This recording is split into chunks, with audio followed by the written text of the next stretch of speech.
Here's a truth that not a lot of people like to say out loud, and not a lot of conversation likes to be had around it. And that's that there's a lot of women who say that they want a good man, but they don't actually want one.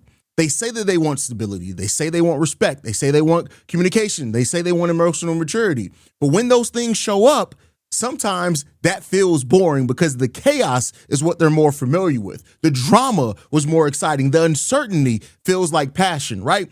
Some women have been so conditioned from dealing with ain't shit men for so long that when a good man shows up, they wouldn't know it, or they are so busy making that man pay for the mistakes that another man made that at that point in time, then the man gets turned off, and then now now it's the man's fault. Now it's, oh, somebody doesn't stick around. Here's the thing, and I'm speaking to a very small, a very particular segment of people, right? Is that some people have been so jaded because they have dealt with ain't shit people for so long that they'd rather blame everybody else than take a true accountability in what inside them has led them to accept less than what they're worth.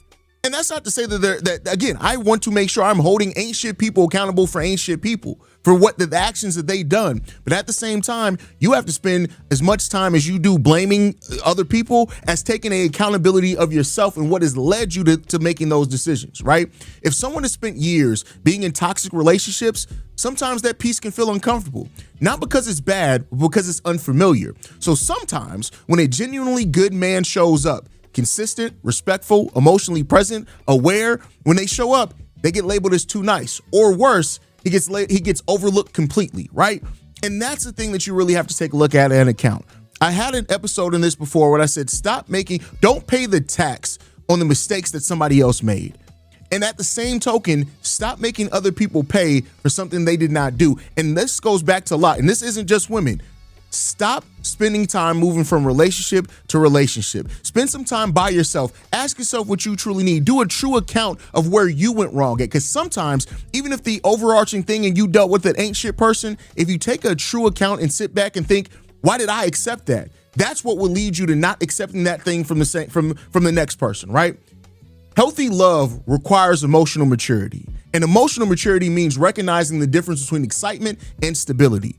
A good man isn't boring and shouldn't be. He shouldn't be chaotic either. But at the same time, stop what you're doing. Spend some time with yourself. Stop swiping on everyday naps. Stop swiping in social media. And damn sure stop posting all the time about all the trauma that you went through. Because all you're doing is you're giving somebody the tools to pull the wool over your eyes again. This is After Hours. I'll see y'all in the morning. Peace.